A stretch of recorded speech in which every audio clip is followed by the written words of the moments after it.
Welcome to the Realty Plus Real Talk series, where we talk to industry experts to know their honest views and opinions. And today we are talking about biophilic designs and how they can positively influence real estate. And who better to talk about this than Mr. Swaviman Das, Senior Director Design at Space Metrics India, a seasoned architect and design professional with more than 15 years of experience. He is also a specialist in industrial design. Swaviman, a very warm welcome to you. Thank you so much for this Sapna for this platform. Yeah, happy to talk about whatever Yes, topic first we choose. first question that I really want to ask is that a lot of people have different definitions of what biophilic is. Some do understand, some do not understand. What, according to you, you are a veteran designer, so what, according to you, defines biophilic design? So just as a start, if I talk about how this concept of biophilic design emanated or how it came into existence, would be, I mean, if we look at the corporate real estate scenario right now, I mean, millions of square feet being built, a lot of millions of square feet in terms of office and commercial spaces being built. Every organization, company, enterprises, they are splurging, and biggest corporate giants, they are splurging to have best of their workspaces and creating their own base and hub worldwide.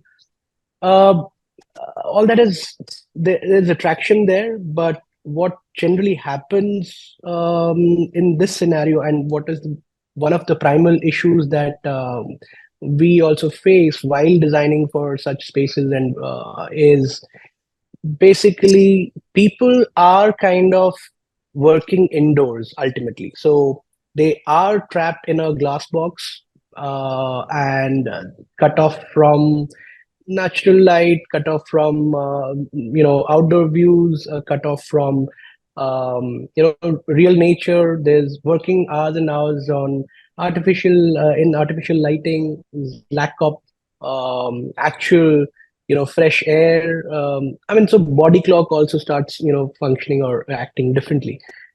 So yeah, this is a huge issue that we see, and that ultimately kind of trickles down to, let's say, fatigue, people feeling nauseatic at workspaces. There's discomfort, there's emotional stress, there's lack of energy, motivation, lack of interest, apathy, and all of that we talk about. And we all know there's something which is sick building syndrome, which is SBS. So yeah, while then when we all that ultimately kind of affects the productivity of workspaces, right? So now if we think human centric, or if we think user centric, that is exactly where biophilic comes into play, or biophilic design comes into play, and it actually solves for a lot of universal issues which is pertaining to health and well-being when we are creating such environments. um, Now, just to that's kind of the background how this came into picture, and we are now today, biophilic design has taken the center stage. But what exactly is biophilic design? So it is, I would say, more like a sensorial approach when it comes to any design style, and it is all about us and our need and our tendency to connect with nature. So that is what it starts with, right? So ultimately, when we try to infuse that in interior design, trying to infuse nature in its best possible ways into our design, and infuse it with the experiences that we are creating, be it physical elements or sensory elements. So that is where the start of biophilic design happens, I would say. Now, giving some very, very few basic examples to just give a direction to it. I mean, it can start from, thinking of the airflow, thinking of circulation, thinking of density, designing for with most of the honest materials that we can, thinking of adding more green spaces. So there are umpteen numbers of solutions to it. I mean, just to give it a start. Yeah. Okay. So, what, according to you, are key elements, probably top five elements of a biophilic design, if we are talking about it? Is it, like you mentioned, green spaces, natural materials? What would be the top five elements of a biophilic design? So I would say it is biophilic is not just the aesthetic part of it that at times we are mistaken with, but yeah, it has it can be technical also. It can have more sensory emotive aspect also, that or maybe through colors we are bringing in, it is more psychological aspect that we are bringing in there. So there are tangibles and intangibles when we talk about biophilic design. However, I mean, if I talk about few of the key elements, I mean, it can range from having you know greenery alcoves, which are a lot of infusion of green aspects, which would be actually helping you in air purifying or enhancing the air quality. It can be color theories coming in together. It can be also honest materials, usage of honest materials, and somehow that changes the whole environment. Yeah, I mean, there are a couple of other solutions to it Right, also. right. Like you, as you rightly said, it's not only aesthetics, but there are a lot of other tangible, intangible elements to it, technical elements to it. Um, you spoke about like workplaces now. There is Right. increased focus on, especially after COVID and all, well-being has become a very important theme for our workplaces. Employee-centric workspaces has become a theme now. Everyone is going for it because they want to attract Yeah. people back to office. So how Yeah. probably biophilic elements as a designer, and your client asks, we want our TCS is now asking everyone to come back. So how biophilic designs, according to you, can be a major part where it becomes an experience for the employee so that they want to come to the office to work? So I would say biophilic design in workplace interiors, I mean, has actually taken the corporate world by storm now. And transforming these workspaces, having lush greenery or stimulating colors coming in, maybe thematic artworks coming in, or having tropical infused kind of elements. So there are various ways of bringing in that, and by doing all of that, I mean, this trend is not just about aesthetics. I mean, it prioritizes well-being, engagement, and also kind of enriching talents within these workspaces. Having said that, I mean, this trend has really seamlessly kind of blend and is kind of integrating with bringing in natural elements into the workspaces. These environments create a kind of a transforming kind of an environment, which um, would actually transports the users or people at work into a very different world. I mean, they feel much more rejuvenated. They feel as if they are in a let's say a thematic island where it is like a getaway for them. It can be a micro destination in itself where they work. I mean, it is no more like a mundane sterile or a drab office space, so how it used to be. Now it has far more evolved, I would say. Great. So I think that is what probably make workspaces, again, and as you said, well-being is now the central theme of any workplace today. So that is one place. I think it increases the productivity also for the employees if they are in this kind of a conducive environment. Absolutely. I mean, so if I quote some examples like how we are very much utilizing and bringing this concept into life, I would say some examples like, for example, we are doing a large campus for Amex where there are. It has got a vast expanse of greenery all around. So we're trying to have bring in elements through which we can blur that boundary of indoors and outdoors. why have people with their blinders trapped in a glass box and working? I mean, that definitely affects the productivity level. They're not motivated enough.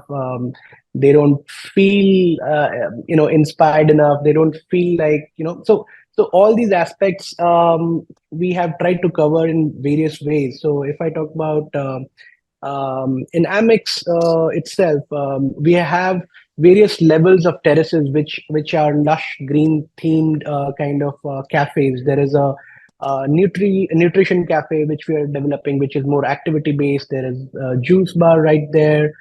You would get the best healthy salad there, and it is all lush green at different levels.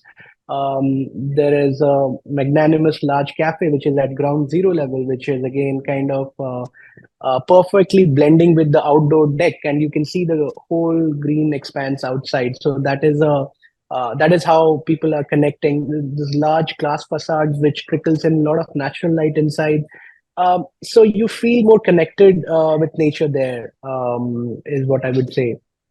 Um, yeah, I mean, there are various other organizations like what we have designed for, like Sequoia. There is, let's say, Kirloskar. So we have designed kind of thematic boutique cafes and large terraces, which have got lush greenery all around. There are water bodies within that space, which is again a natural element, bringing in a soothing, calming kind of effect, which again adds to the biophilic element. People feel more, the kind of vibe that biophilic elements create. It is more positive. It is more energetic, and people feel more, calmer, and they feel more regenerated in such environments. So this definitely helps. So yeah, a lot of thematic boutique cafe in different terraces, maybe outdoor patios that we are developing for different clients, which is again a mist green, tropical inspired kind of a theme. So these are some examples which really helps. Right. As you said, offices are no more sterile spaces with blank white walls and partitions. And if we are looking at increasing the productivity, as you said, give them places to rejuvenate themselves, take a break, connect, probably through their cafes or through the open terraces. I think that brings in again a break from the work, and then they become even more productive. Again, another very important factor of biophilic designs is sustainability. And that's again, sustainability is again a big focus for real estate developers or promoters or commercial office spaces, workspaces. ESG mandates, now we have sustainability in that. How do you think biophilic design can be an important contributor towards sustainability initiatives of any organization?